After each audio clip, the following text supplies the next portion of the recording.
If you own a home, pay taxes, drive our roads, or care about, where coastal Georgia is headed, tonight's conversation is for you. We are joined by Georgia House District 166 Democratic candidate Pat Daley to talk about the issues impacting our community, from affordability and insurance to the growth, the schools, healthcare, and protecting what makes the Georgia coast so special. And this isn't just about sound bites. It's about the real answers to the questions that matter most to the local families. So remember, drop your questions in the chat, and let's dive in. Welcome back to this episode of the Market Sip. My name is Patrick Donovan from eXp Realty, part of the Johnson Group, and I'm joined by my co-host, Brandon Giebler from Next Move Real Estate. And we just say thank you guys so much for joining. And this show is about one thing. It's about you guys, your questions, connecting the decision makers with the voters. So I appreciate you guys joining. Please put all your comments in the chat. Say hi, where you're from. We want to say hi to you. So we don't know you're on unless you put it in the chat. So I appreciate that. But Brandon, I was like driving around Forsyth the other day with Piper, and she was like marveling at the beautiful houses around Forsyth Park. And she was like, Dad, if I want to get one of those houses, what do I got to do? And what do you think I said to her, Brandon? Well, the first thing is scan those codes. Scan the codes down in the chat right here. Just hit those codes up if you're looking to buy or sell or just watching the market. Hit the codes up. Give us a call. We'd love to help you. I appreciate it. And Brandon, tonight I'm very excited about this one. We got our local spotlight is a tour that we went on. I'm going to kind of show you a preview real quick. Here we go.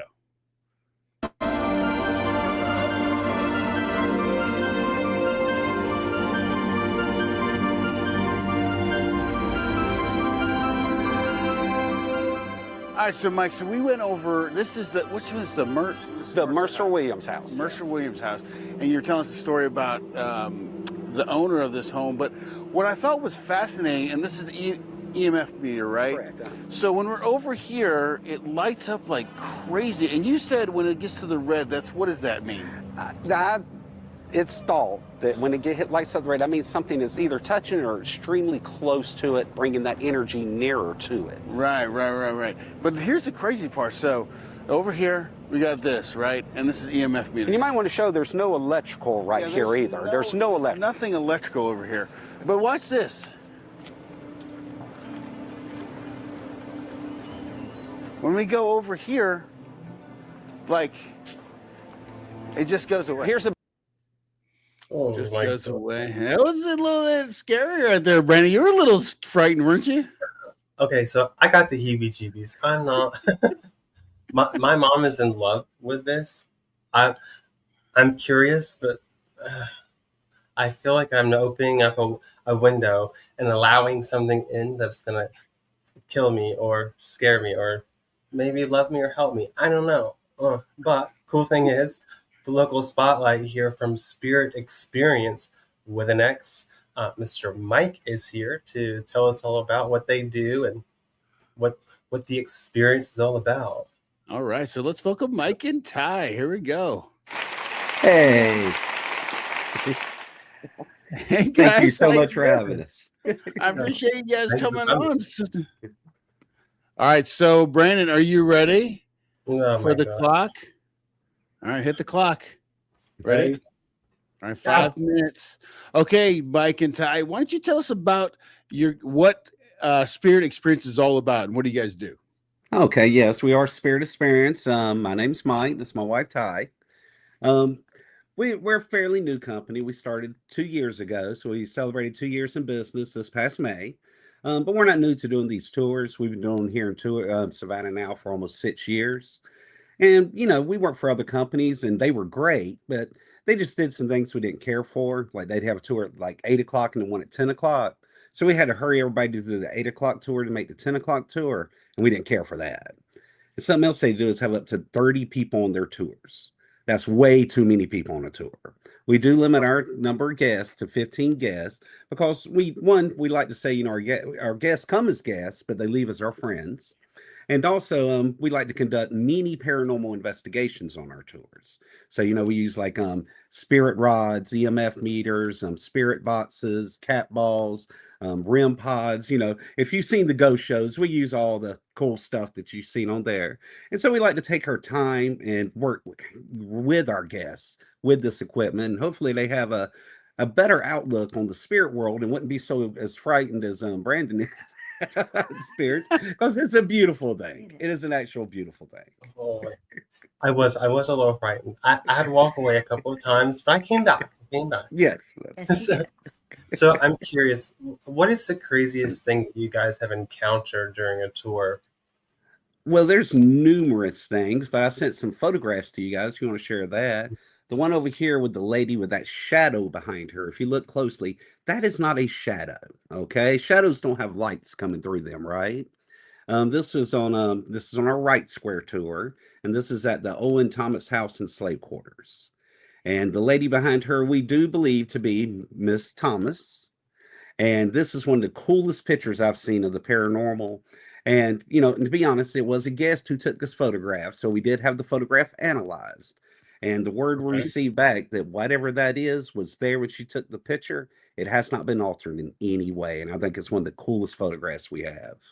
Wow. Now, over here, the other photograph, this is actually at the Espy House. This is on our Monterey Square tour. And we believe this to be a picture of somebody catching little Katie there. This is our little Katie. And this photograph has actually been duplicated numerous times by other guests. So I think it's fascinating. They've caught the same. Yeah, it's almost the same exact photograph. One thing I think is neat about it, but you see the light coming off her head there.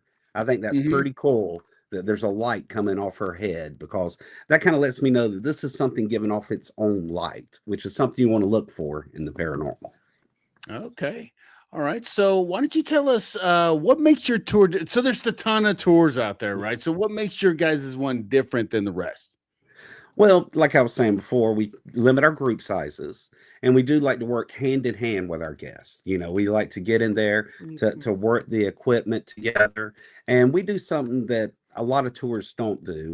When the tour ends, we actually give an opportunity for our guests to actually communicate with a past loved one. Now, we're not psychics, we're not mediums, okay? We make no claim towards that, and it's just something we do completely free of charge, because we just like to share the spirit world with people, and hopefully to get an understanding that it's something beautiful and not necessarily something to be frightened about, even though there are things out there to be frightened of, but not on our tours, not on ours. Truly, we give our guests the opportunity to communicate with the other side in a safe and respectful manner. And that's very important to me, because everything is attracted to the light, and not just good, but bad. And I want to make sure when our guests come and communicate with the spirit world here in Savannah, that they do it in a safe and loving manner, and that they don't go home with anything. Thank God. Brandon, you didn't go home with anything, did you? I don't think so. No, because we do the cleansing at the end there with the white sage or holy water. So there is a cleansing and blessing at the end to make sure we keep our spirits here, right? Right. Because we say we're doing that for your benefit, but we don't want you taking our spirits home. That's our livelihood, and we want to keep them right where they're at, right? Right. So what do first-time visitors usually find most surprising on the tours? That we actually get interaction. Yeah. We actually receive interactions. When Ty opens, we can see people do a little side eye, but when we start going and they're getting the interactions, that's when I say, "Oh, now you're figuring out that we actually meant it." I wasn't kidding. No. Well, Mike and Ty, I really want to appreciate it. If you guys are looking for a cool ghost tour, go in the description down below. I have the details there. Brandon, I'm sure he has the same. And book them. We had a great time. Like you saw the clip. We caught some ghosts. We did some dowel rods and stuff like that, some cat balls. So it's really cool. So if you go check them out, hit them up. So thank you guys so much. I really appreciate it. I'll talk to you guys soon. Okay. Thank you so much. Thank you. Bye-bye. Oh, man. Yeah, Man. you're about to crap. Lindsay was scared too, if I remember correctly. Yeah, I wasn't the only one. Okay. Right, that's right. So Lindsay was on the tour, but why she got freaked out a little bit too. So really cool. So okay, now we're gonna get on with our our guest tonight, Georgia District 166. He's going for it to be going against Jesse Petraeus. So let's bring on Pat Daley. Here we go. Hey, Pat, how you doing? Welcome on. Hey, good evening. Thank you for having me, Patrick and Brandon. I do want to say I have had the opportunity to go on a ghost tour with the Spirit Experience. What drew me to them was the use of technology. It was really cool. It's always nice to enjoy spirits that don't come in a cup downtown. So I really appreciated that aspect of my time with Spirit Experience. So one last plug for them. Cool. That's awesome. That's great. Okay, great. So before we get started, we just want to ask you a little bit, for people that don't know who you are, tell everybody about yourself and why you decided to run. Absolutely. My name is Pat Daley. I'm a Islands community member. I'm a Wilmington Island resident. District 166 includes most of the coastal outlying islands and a small portion of Bryan County. I'm an avid golfer and boater. I really enjoy the natural resources that make this area unique. From a career and education perspective, I graduated from the University of Georgia and Georgia Southern. So, double Georgia there, both an eagle and a dog. My career experience, I started off as an engineer, so I very much enjoy solving problems and numbers and presenting solutions to issues. I did that for about 5 years and then have had the opportunity to manage a business ranging from 20 to 200 people. So very much have experience managing budgets and things like that and expectations of people. So why am I running for House District 166? Well, in our community, you hear a lot of people saying, well, there's nothing I can really do about that. And still complaining about the things that are very much worth complaining, like gas prices and, groceries and having to make sacrifices. And, that apathy really, really spoke to me. And, we need to have smart people. We need to have competition in our elections to do the right things. So with that and some personal inspiration and drive towards politics, I'm here to help present forward thinking and future vision to Georgia without feeling the repercussions of bills and laws that others proposed and aren't necessarily feeling. I'm here to represent the Coastal District 166 to make sure our voices are heard in Atlanta, because it doesn't often feel like our small area is well represented. I'm here to provide that voice and response for the future, to present a future to our residents that doesn't require compromise. My major focuses in my campaign include minimizing those impacts to our communities, emphasizing local decisions and representation, healthcare reform, coastal preservation, and forward-thinking infrastructure for our area. Those are the things that I'm really proud of and really looking forward to being able to impact in our area. And so hopefully you guys will join me in making the daily difference in 2026. Oh, love that. Love that. So we have some stuff going on in the chat. So Joshua said hello. Hello, Joshua. Hi. And then Bobby Thunder was asking about the ghost. Yes, it's ghost, and you should go. And they will keep them wrangled. I think. I think they'll keep them. I hope they're going to wrangle. And then impressive resume from BW. Was it Knox? Go Pat. Of course, the fool says go Pat. Just and Katie with the daily difference, and Pat Daley for District 166. You got some fans. Love that. Get some questions in here. Ask some questions. We want your questions. Yeah, please. We would love your guys' questions. We give them the softball questions. You guys give them the hard questions, okay?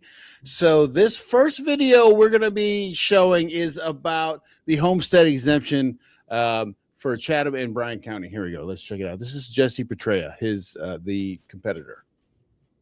A homestead exemption, the opportunity to vote yes, to give real, meaningful homestead tax relief to homeowners in Chatham and Bryan County, a true freeze of your property taxes. 2/3 of your local property taxes go to schools, and we need to provide meaningful tax relief to folks. We have seen explosive growth in our region that's driving values up and increasing property taxes.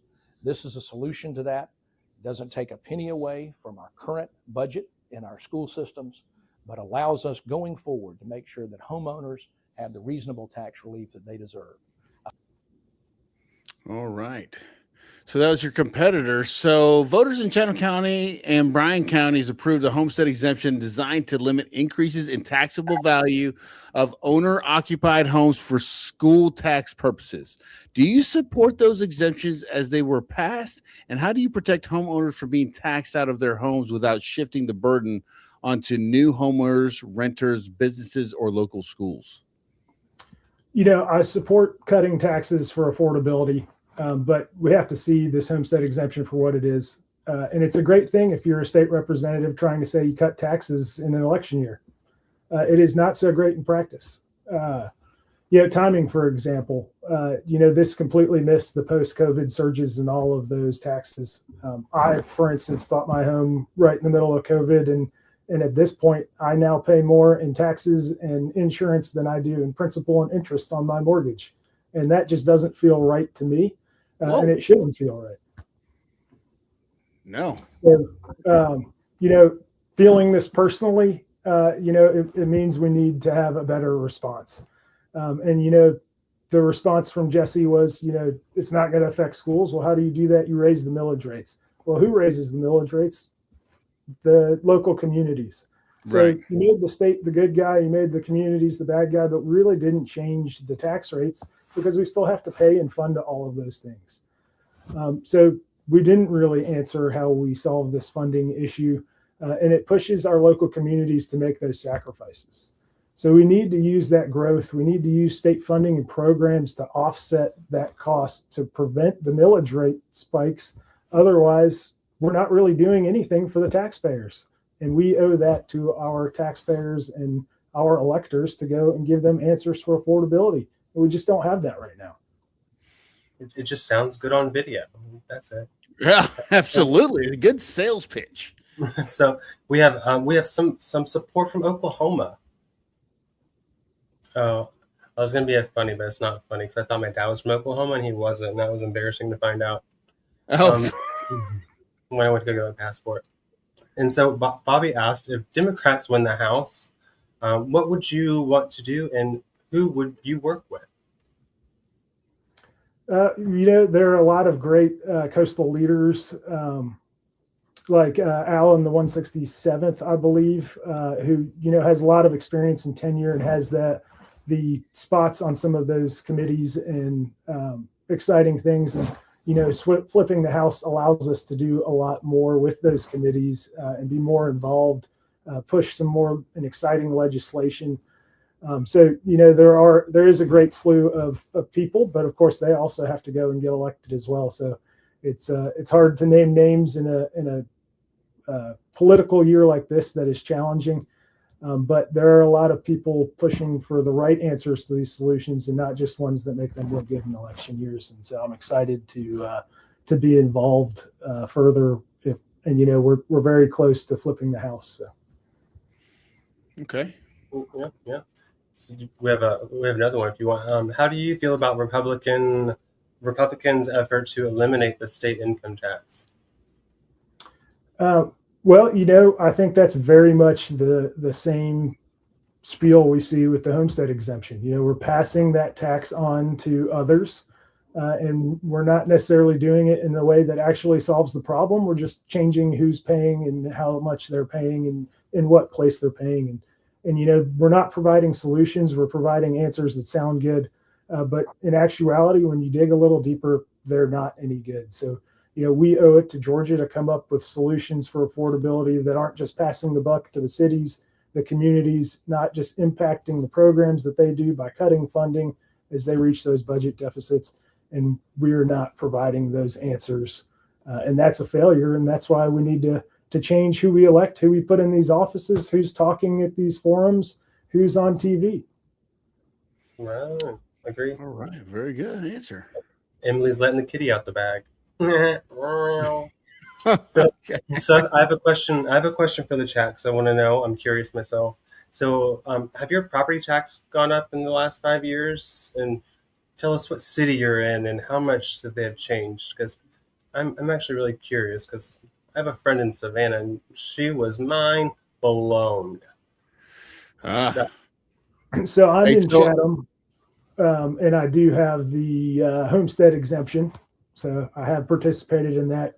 We have seen some increases with the increase in value there, but fortunate to be protected from some of it, but still have seen tax rates increase. yeah. Okay. Excellent. Thank you. All right. So we're going to put a poll in the chat, and this poll you have to answer with the corresponding number. And also, Pat, you can answer as well. So here we go. So we're going to start the poll. Here we go. Which issue should be top priority if elected to Georgia House 161? Do you want Pat to, 1, focus on property tax relief, school funding, 2, growth, flooding, and infrastructure, 3, public safety and immigration, or 4, protecting Georgia's coast? Put in the chat. Let me think. Brandon, what are you thinking? I put the example in there. Just number 2, enter. I'm going number 1. Growth, flooding, and infrastructure. Everybody on the island is talking about the overdevelopment. It's a thing. Yeah, I know. I got tired of being impacted by power outages. So last year I bought a generator. So everybody's welcome for not having a hurricane last year because I was prepared. There you go. That's what happens, right? When you prepare, that's when nothing happens, for sure. For sure. All right. Like I said, thank you guys. Keep the chat coming. Keep the questions coming. Really love them. Great questions, by the way. Better than our questions, like I said. Yeah. Bring your questions. I appreciate it. All right. So next bill is about the immigration here in Georgia. And this is House Bill 1105. This is the Lake and Riley one. Here we go. To those illegally in the country who wind up in our jails. So they've committed a crime in our society, and in the process of determining who they are in our jails, we discover that they are illegally in the country. And what the measure does is make it very clear that when you find someone like that in a Georgia jail, they must be reported to federal immigration authorities who have authority in these matters, and that if they are not, if you have sheriffs that refuse to do so, which has been a problem, if you have organizations that refuse to do so, cities, municipalities, counties that refuse to do so, it makes that a misdemeanor and a crime and a misdemeanor of a high and aggravated nature on a second offense. So we're compelling law enforcement when individuals are in custody or here illegally for committing a crime and victimizing Georgians, we're compelling them to report that to ICE and then to honor ICE detainers. And we know the Georgia House passed the bill. It moves to the state Senate. Are you confident this will ultimately? It did pass, if you did not know. I know you know, Pat, but I'm talking about the audience. Okay, so House Bill 1105 requires Georgia jails to verify immigrant status, report certain individuals to federal immigration authorities, and comply with qualifying ICE detainers. Do you support the law as it currently stands? If not, which specific provision would you change? And how would you balance public safety with civil rights, local authority, and the trust between law enforcement and immigrant communities? So, I support smart policing and the use of policy to protect our people. I do not, however, support this as it's written. I think it holds the wrong people accountable in the wrong ways. It's the right of the people to elect the responsible sheriffs and local leaders and who answer to the people who elect them. If the federal government wants to overreach beyond the voluntary agreements that they have in place, they have plenty of funding and plenty of resources to go and do that. Threatening cuts to communities and law enforcement, defunding police because we don't follow the laws, putting our police and peace officers in jail because of that just doesn't seem like it's the right way to go about something. And it doesn't feel like if it's not the right way to go about something, we're doing the right thing. What we should have been doing is, either going to the federal government and getting the resources that they required to do this. We should have been going and educating in our areas, providing incentives to local communities instead of threatening cuts and defunding and threatening to throw people in jail. And, if we're not going to go about it the right way, we need to find the responsible ways to go and do that. And that's providing programs, fundings, and incentive, and not threatening cuts in prison time. Just, it's not the right way to go about business, not the right way to inspire people to do what you want them to do. And again, we need to find people who are willing to go and make the right decisions and inspire the people who elect them to do the things they want them to do. We're just not doing that right now. So, so if someone is arrested and you don't agree that if they are illegal, that they should be reported to ICE? I didn't say that. Be very clear. At no point did I say that we shouldn't be following the law, the letter of the law, right? And we shouldn't be protecting our citizens. What I said is we shouldn't be enforcing it the way that this law is written, and we shouldn't be threatening our peace officers with another thing for them to go to jail for as they go through their duties. That is not the right thing. That's not how we support our local law enforcement. That's not how we change the way that they are viewed in our communities. We should be working with law enforcement to better our communities, not punishing them to hurt our communities. Right. Okay. So we want to know from the chat, what do you guys think? Do you think that immigration policy should be handled primarily by the federal government, or should the state have a larger role? I'm curious of your thoughts. But we do have another question up here. Oh, thanks, Mom. That's Where is it at? Did I miss it? Hold on. Right up underneath Emily's cat on the back. So what's your position on expanding or limiting short-term vacation rentals like Airbnbs and Verbos on the island? Solid question. That's very much a hot button topic, and it is very poignant right now, as I believe some of the city councils are going to vote very quickly without a lot of information. And, as an engineer, one of the things we like is data. And, I haven't seen impact analysis that tell us, what is the right thing to do here and what is the right decision. It feels like, there's reactions, people call it money grabs, to push through new applications to get application fees and things like that. And, we don't have the information we need to make smart decisions. And I don't think we should be rushing to those decisions without that information. What information would you need to make the decision? So, certainly there's a balance, right, between short-term vacation rentals and non-short-term vacation rentals, and the income that those drive into areas, and the amount of, resources that those areas require differently because of the difference in the housing there. And I don't think that we have a number in mind that makes sense, because we don't have that information. We don't know, hey, we're going to have to eliminate elementary school if we have this many more short-term vacation rentals.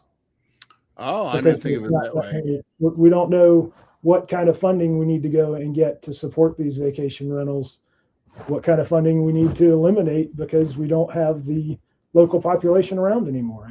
And those are answers that we need to have to make smart decisions before we go and start limiting things out of gut reactions. Brandon, how would we find that kind of information? Like impact information of Verbos versus just residential homes. Because a lot of, I think about our neighborhood in Rice Hope, right? We got, I don't like them in here, VRBOs. I could just say that we had parties out here, guns, shooting. I've shot up several houses. It becomes a nuisance. So I can understand, if you live in Tybee, why you wouldn't want them, because it could cause a nuisance. But then there's hotels all the way down the strip. So how do you balance one versus the other? So I kind of understand what you're saying there. The Verbos and the Airbnb, all the websites have statistics for each area too. So you can go on those websites and it'll lay out for you how many are over there, what they're renting for, and all that stuff too. So if you're curious about that. All right, we got more stuff going in the chat here. Let's just keep with it. Yeah. Yes, Effingham is crazy. We know. So, here we go. Bobby Thunder, what committees do you want to be on? At least tell us 3. That's the magic number. Well, if I am elected, junior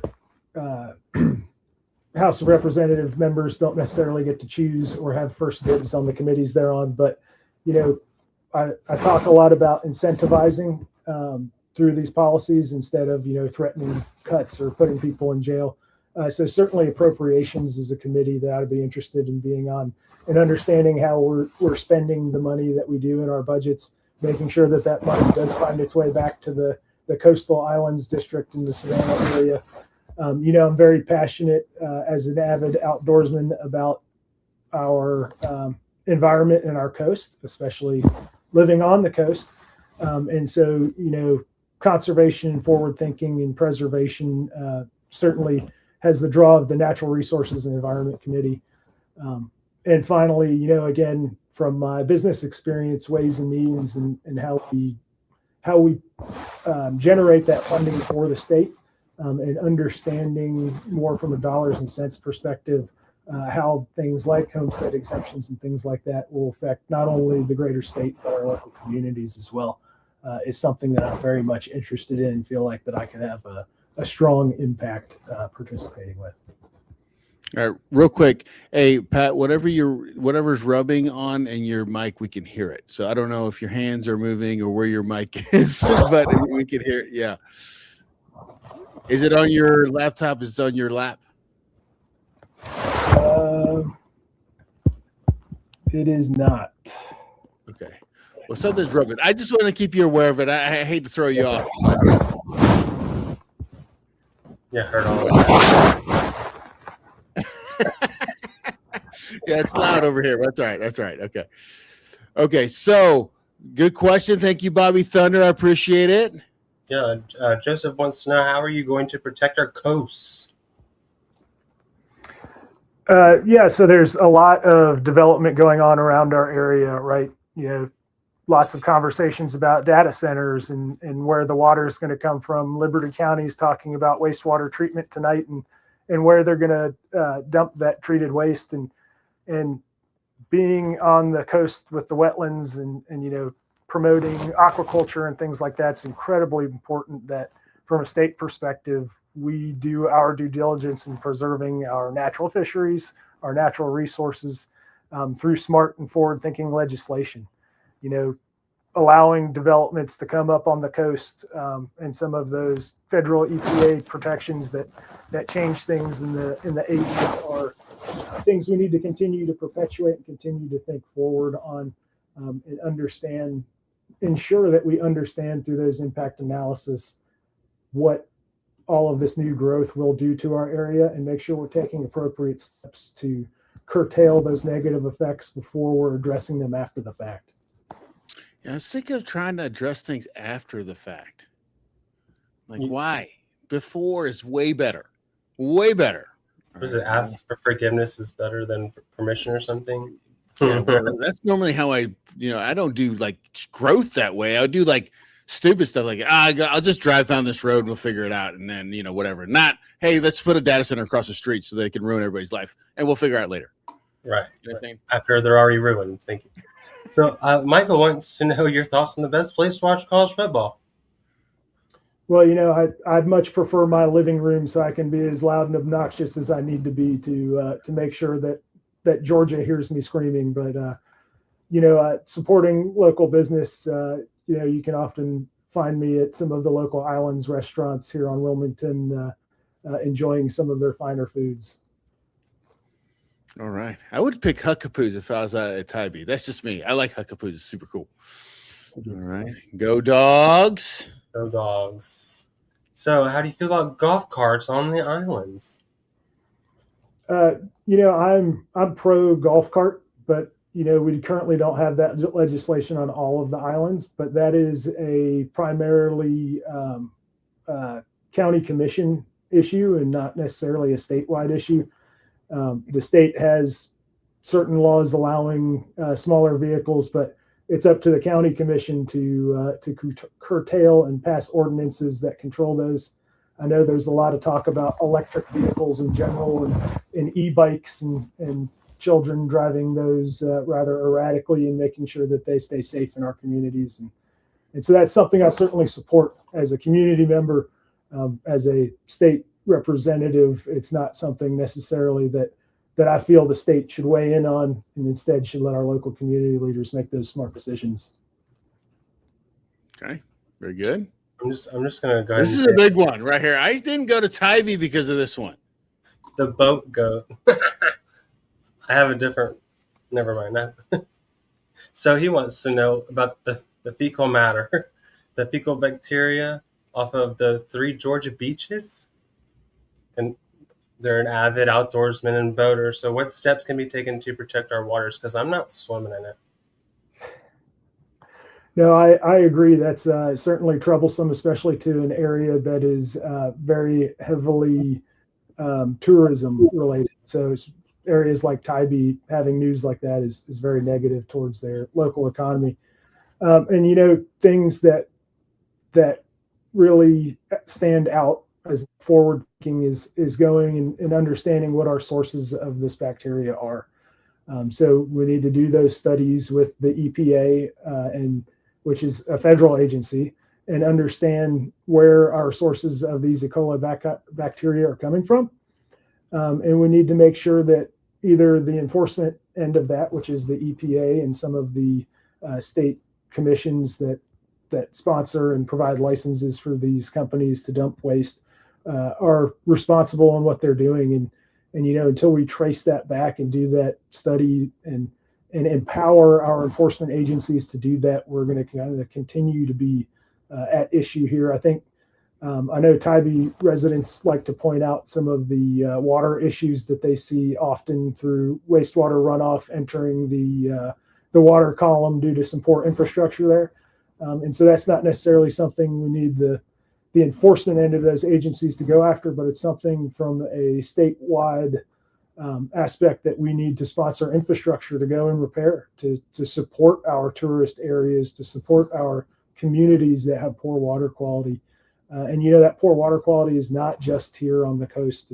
It's throughout the state of Georgia. It's throughout the $9 billion backlog of infrastructure that the state of Georgia has that needs to be addressed. And we need to go and find that money and not just cut taxes to say we cut taxes, but to find funding for these projects so that we can prevent these issues.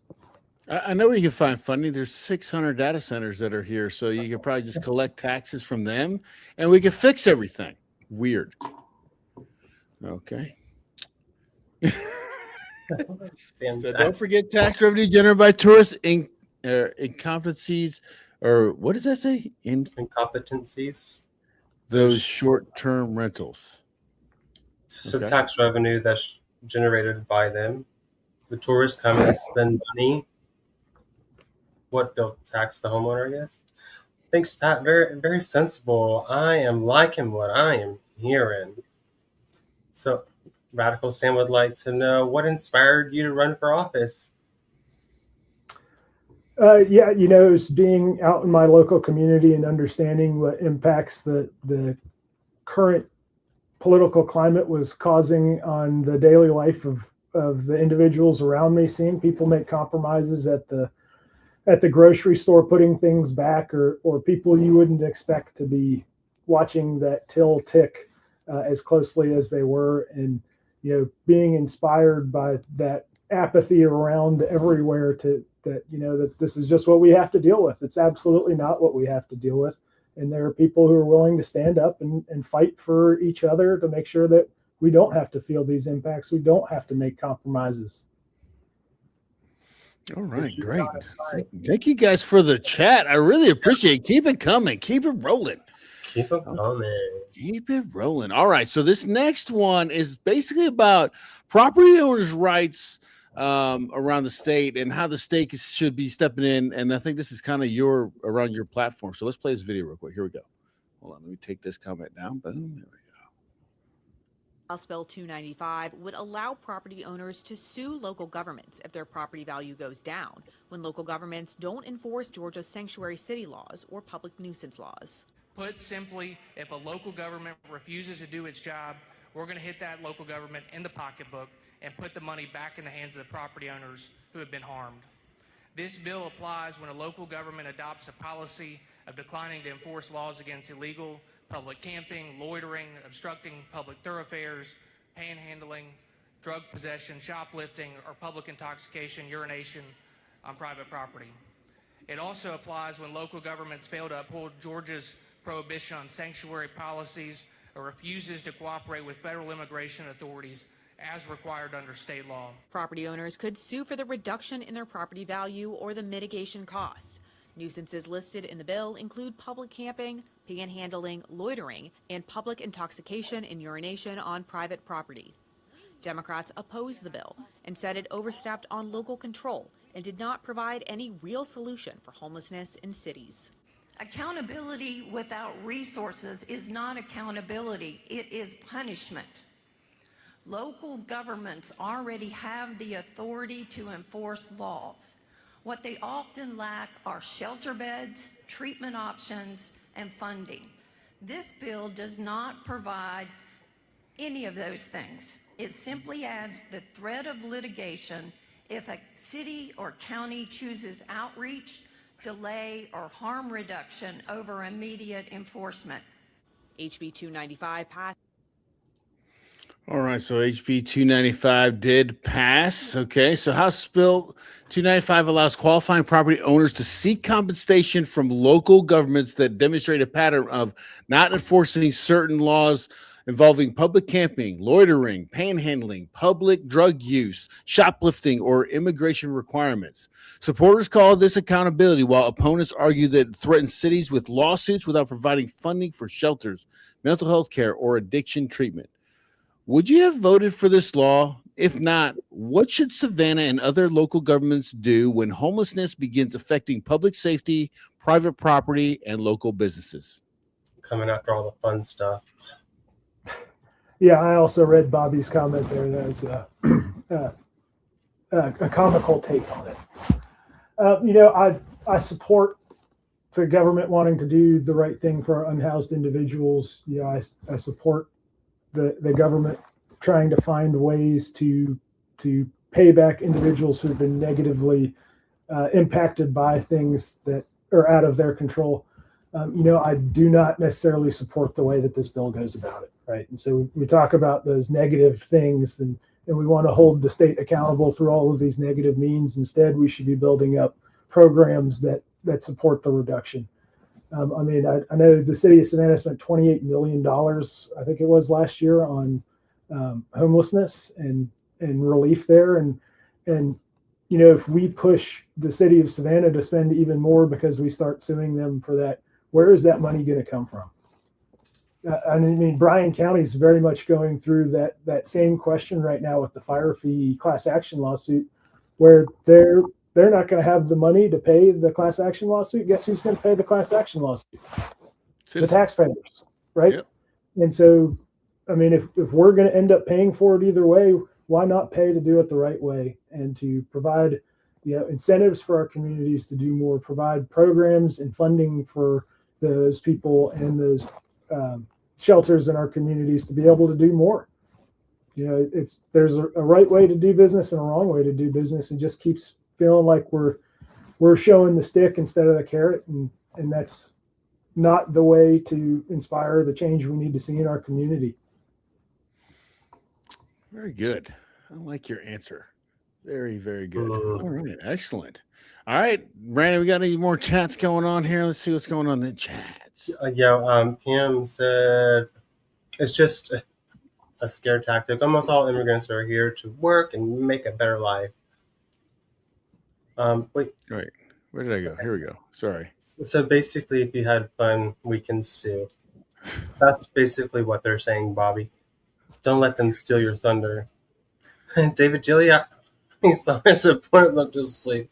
Oh, that was funny. That's what made me chuckle a minute ago. Take it all the way to November. But seriously, that's ridiculous. Making laws just to have one doesn't always mean we need it. Property values rise and fall and sometimes crash. Absolutely, Bobby. That's what he's saying. And I think I see a theme here. It's like, once again, it's like you're shoving all the responsibility on the voters to fix the problems that they're passing laws for, or like the local governments have to do what they say to do. So I'm just confused. Does it go the other way too? Because like I have a friend who lives in a not so wonderful area, and her taxes just skyrocketed, and her house almost floods every time it rains, and the city's not doing anything to make the street better, nothing to make the flooding not come up to her doorstep, and her taxes went up like $2,000 or $3,000. I mean, but like you said, like you sue the government. I mean, we're going to end up paying it anyway. You know what I'm saying? That's why I was like, when we were doing remember the HOA one, the HOA video we did, like, oh, let's sue the HOA, but like I have to pay that. If they win, I'm just giving them our money. What are we doing? So we got another question here. Here we go. What do you love most about our community? The island community, especially the island that I live on, is it's very small, but it has some great resources around it. So not only can we get outside and be outside and enjoy the coastal area from, be minutes away from the water, from boating and fishing to, golfing, but also being downtown. It provides a great family atmosphere to raise a family, and incredible faith-based traditions around that have their each individual unique communities that sponsor incredible events that bring all sorts of different people together. It's a wonderful place that not just spend the weekends, but spend the weeknights too. Good. Let's go. Growl did just join the chat. What's up, Growl? Here we go. Growl's just talking to me, so disregard that one. So he said, "Fine people." Thank you. I just heard this thing. A bunch of crows is called a herd. A bunch of cows is called a herd. A bunch of crows is called a murder. A group of Karens is called an HOA. That's mean to all the people with the name Karen. I don't know about that. All right. All right. Great. Well, thank you guys for the chat. Keep them coming. Keep asking them questions. I really appreciate it. Okay. So your platform emphasizes keeping local decisions local. Where should the line be drawn between allowing Savannah, Richmond Hill, Thunderbolt, Chatham County, and Bryan County to establish their own enforcement policies and permitting the state government to step in? Where's that line at? Let me start off by saying there is plenty for our state politicians to focus on.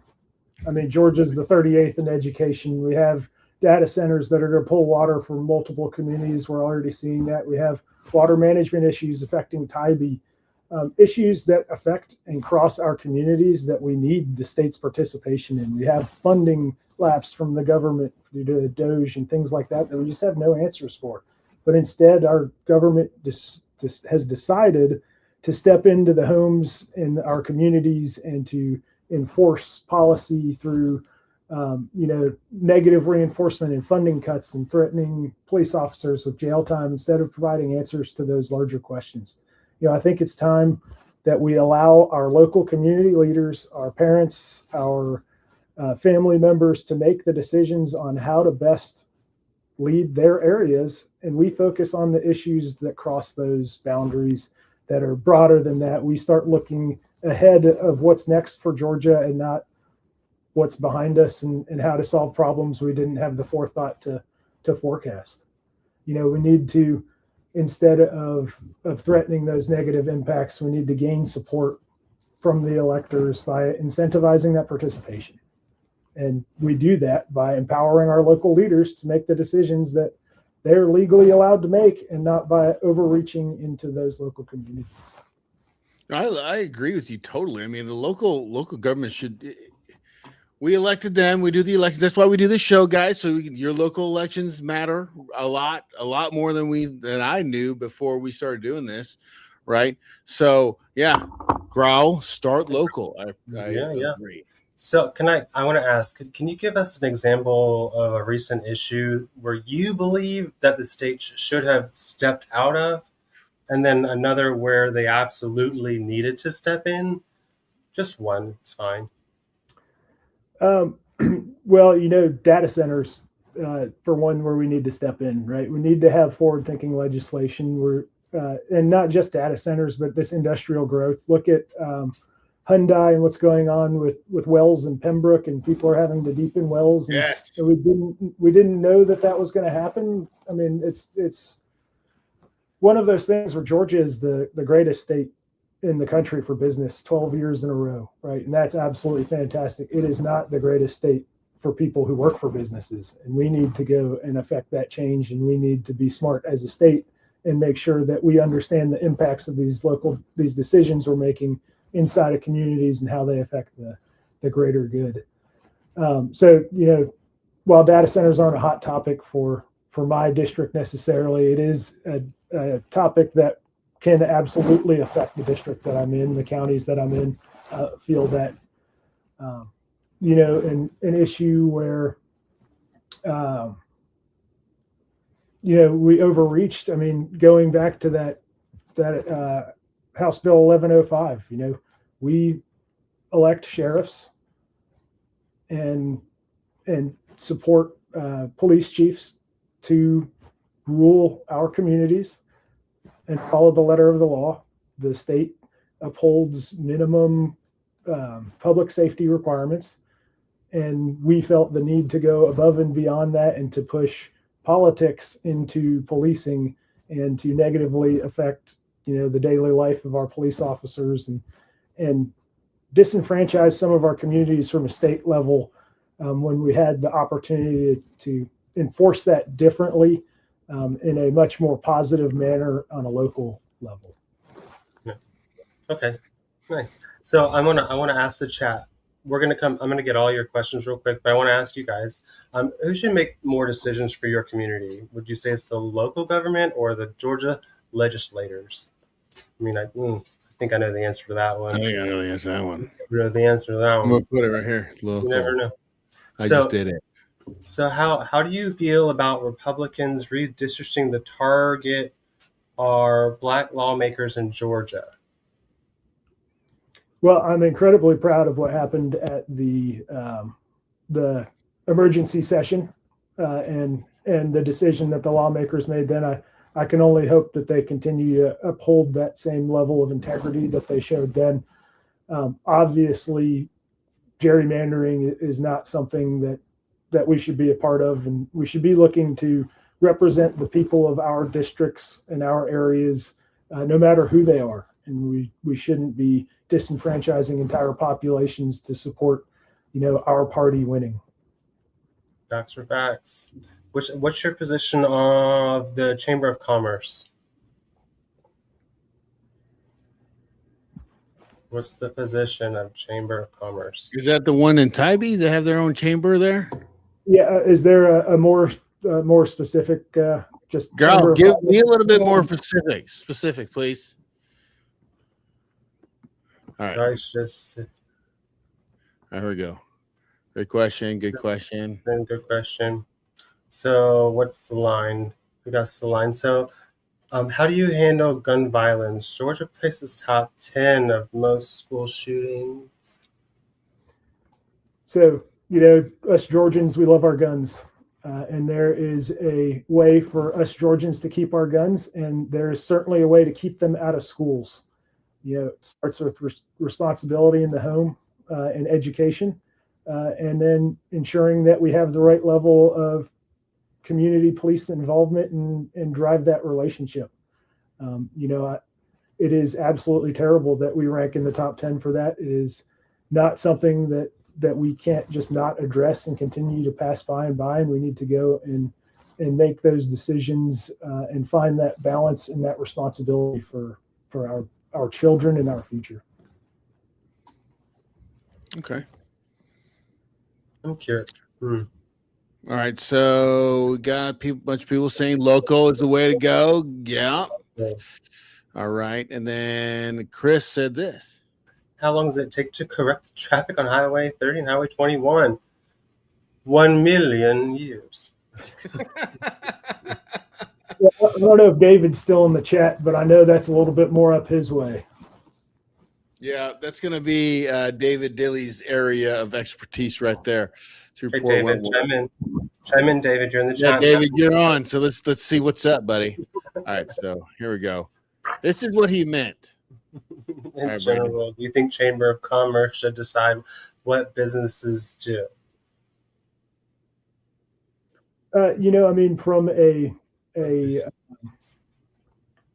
capitalist society and having our free economy, it is not necessarily the right thing to put those decisions in the rights of individuals. And instead, I know we use the Chamber of Commerce to trust those individuals to make the right decisions for the greater good. And we need to make sure that we are doing our part as democratic citizens to let them know when they are not. And that involves local elections and reaching out to those community members to make sure that they are aware that we are not happy with the decisions they're making. We don't believe that they're making the right decisions.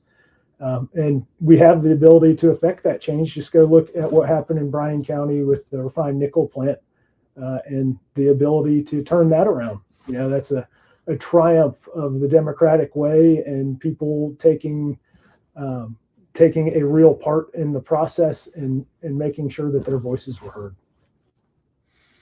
And I think in that all that stuff still applies, Growl, to the next question with vape shops. Just you can affect the change. Chris said both are state highways. Yeah, but like you said, it's more in David's realm right there. And I think that they said that the State Highway 21 was on the 5-year plan, but now he's got bumped up. And then 30, I'm not really sure where they are on that one. Okay, here we go. Here's another one. What is your stance on making the island their own municipality?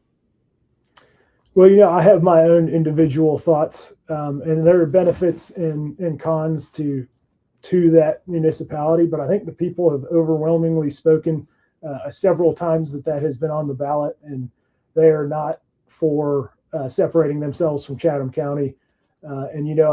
As a politician, I have to respect the voice of the people there. And if that's something the people are interested in deciding, again, I'd be more than happy to help sponsor a ballot measure with the local government to get that in to Chatham County. But it's up to the people to vote yay or nay on, and whether or not that would provide us additional resources, funds, and better programs and lifestyle for our people. I think the case is yet to be presented convincingly to the people of the Highlands. Okay. Yeah. Growl was killing it in the chat. Thank you, Growl. I appreciate it. All right. Growl gave a bunch. Okay. So Chris asked about the airport. So are you talking about the one in Richmond Hill, Chris? What is your stance on the Richmond Hill airport situation, Pat? That's an interesting choice for Bryan County. I know that maybe that legislation was decided and that decision made before we understood all of the money and infrastructure that was going to be poured into the Savannah airport. I think there's certainly an opportunity with the public outcry to go and reinvestigate the moving forward with that. I think the people of Bryan County are incredibly inspired and motivated with the impact that their voices have had recently. And I think that they're making themselves very known about their thoughts on the Bryan County airport. And I'm here to listen, and I'm here to play my part to make sure those voices continue to be heard. All right, so we're running up against the clock here, so we're going to speed up a little bit. Okay, so David says there's a ton of discussion about it. They're going to start doing some small projects. They're going to start doing some small stuff here soon, but nothing big yet. I assume you're talking about 21. Big upgrades, if I remember correctly, won't happen until about 2030. Okay, great. All right, so this last question that we have is about the Georgia shrimp issue where, there's a difference between locally caught and, the imported shrimp. So let's play this video real quick. Here we go. I understand. So let's talk about one of your bills that we've talked about on this show, your bill requiring food service establishments to clearly label imported shrimp. That is still active. For those not familiar with it, tell us about it. Yes, ma'am. So, Donna, House Bill 117, frankly, just simply requires that menus in restaurants all across the state clearly label shrimp when they're imported. We've had a multitude of problems with the imported shrimp, with the safety of imported shrimp in this country. There's a clear distinction between domestic shrimp and those shrimp that are imported and pond raised, typically in China and India. And so that bill is passed. It is passed in the Senate and the House, and now is with the governor waiting signature. Yeah, it took a while to get to that point. I know it passed in the House last year. I know you feel really good about it. What response are you getting from people, especially restaurant owners? Well, tremendous response from the people at large, and I think from food services as well. What we're seeing, and what is most important to me, is that our shrimpers on the Georgia coast who've been decimated by the loss of their industry due to unfair trade practices with foreign imports, they are thriving like they haven't in 20 years. And so people are reaching out, they're buying, but the whole conversation about the safety of domestic shrimp, the quality of domestic shrimp, and the lack of quality with imports has caused people to reach out. They're asking for more domestic shrimp. They're buying more domestic and Georgia wild shrimp, and restaurants are doing the same thing. And so that's the response I'm getting. It's great for consumers. It's a simple transparency bill to let consumers know what they're consuming. Okay, so Georgia's shrimp labeling law requires restaurants to disclose when shrimp they serve is imported. Do you support that law, and what additional steps should Georgia take to protect local shrimpers, working waterfronts, and coastal seafood industry without placing unreasonable costs or regulations on locally owned restaurants? Yeah, absolutely would have supported this. This is fantastic for industry, very unique to the coastal area. But I fear that it didn't quite do enough. I'm not sure if you guys have the same Facebook Marketplace addiction that I do, but there are quite a few shrimp boats for sale for very reasonable prices right now. And, that's incredibly concerning to me, especially as we're touting this industry is recovering. I think decimated was the right term to use there. And I don't think we're rebounding in a way that we are supporting the consumption of this Georgia shrimp, and we need to do more for our local shrimpers. And that involves, providing community docks, facilities, and marketing to those shrimpers, as well as community engagement to get people back involved in the shrimping industry. In addition to that, we need to focus on protecting our waterways and our delicate fisheries and keeping them clean and producing for the years to come. But we can't do enough to continue to sponsor the recovery of this industry and aquaculture and in Georgia in general, from oyster farming to shrimping.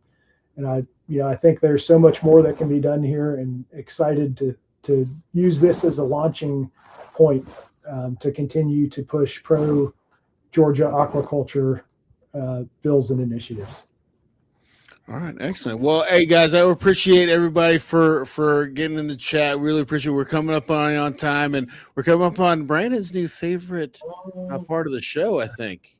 I mean, Ivy asked, and I shall prevail. So this new segment that I love is called the Rapid Questions. So I give you 30 seconds. I ask you 5 questions. You only get 1-word responses. So then we can judge you based off those 1 words. You know what I mean? All right. Choose the right word. Okay, so are you ready? Ready. All right, so we got 30 seconds on the clock. Ready. Just tell me when to go, buddy. So ready, steady, go. Okay, property taxes. You need to decrease, Overdevelopment. regulate, State funding. spend wisely, Protect marshes or encourage development. protect marshes, Okay, you knocked 100 doors in your district. What's the one issue that comes up over and over again? hurricane infrastructure. Ah, okay. Good. I mean, that was 2 words, but I guess okay. We'll hyphenate it this time. Okay. Nice. That was good. I like Well, it. Pat, I want to say thank you so much for coming on the show. I really appreciate it. Like someone said in the chat there, thank you for your willingness to run. Encourage seeing, younger generation interested in politics and willing to serve. Growl, he had a bunch to say. Why are they importing shrimp? I mean, I get it. Why are they doing that? Okay. We got bowl shrimp, we got fried shrimp, we got Mexican What do you thought? G is the pig of the world responsible for habitat. Okay. But I want to say thank you guys for coming on. Thank you, Pat. Is there anything we didn't ask you that you wanted to say to everybody before you go? Well, first of all, Patrick, I think you need to get a cool clock on your wall like Brandon for the 30-second countdown. It's hard to focus when you can't see the timer, so you got to step up your game a little bit there. I mean, at some point it comes up. Oh, my God. Okay. Just wanted to emphasize to everyone, there's a right way and a wrong way to go about politics. There's a right way and a wrong way to pick politicians, and we really need to make sure we look at those decisions that we make coming up in November, and we make those right decisions. We put the right people in the right places to support our local communities, and not just for now, not just to solve the problems we didn't see coming, but to make smart decisions for our futures. Hopefully have some coffees with the candidates coming up, so if everybody will keep their eyes open for more happenings from the Daley campaign, I'd certainly appreciate it. Thank you guys for having me on. I really do appreciate it. And let's make the Daley difference in 2026. Yep. Excellent. And if anybody wants to support you, how do they support you best? Well, we have a website, daleyforgeorgia.com. And so there are ways to get involved, whether it's volunteering, simply asking questions that we didn't get to answer today, or donating, of course. Okay. Well, excellent, Pat. Well, good luck. I wish you all luck. And if we get closer to November, if you want to get on again, we'd love to have you, buddy. Absolutely. Thank you guys very much for the opportunity. All right. I appreciate it. Thank you. Have a good night. Oh, man. Wow. Dude. Very intelligent. Very intelligent. Yeah. It was a good conversation. A lot of people in chat, which was nice. Thank God. Yeah. That was great. I appreciate it, guys. And thank you all for coming on. I want to thank David Dilly, Boat Goat, Growl, Ivy. Who else we got here? We had Chris, a whole bunch of people. Thank you guys so much for coming on. We appreciate it. And you don't want to miss Brandon. Don't you have like a open house or something going on this weekend?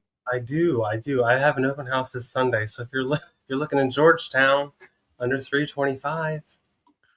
Boom. Yep. Sunday 1 to 3. Come see. What's the address? The address is 120 Dukes Way in Savannah, Georgia. All right. Hey, and then also check out the quick pipe tours we just did with Tony. But me and Brandon went on a little luxury house tour going on. We got to go see a couple really nice houses. Here's a preview of that. That one's coming out this week too. Here we go. So you're going to go outside. I forgot. There's a 2-car garage in here. Oh, there's Brandon. Hold on. Let's see. Let's see what we got. There's Brandon. What's up, buddy? How you doing? He's sweating. Just sweating and recording. Sweating and recording. That's 3-bedroom. That house had a tree in it. Inside. Not outside. That was inside the house. So once again, hey guys, I want to say thank you guys for watching. I really appreciate it. And we'll see you guys next week. See ya. Toodaloo.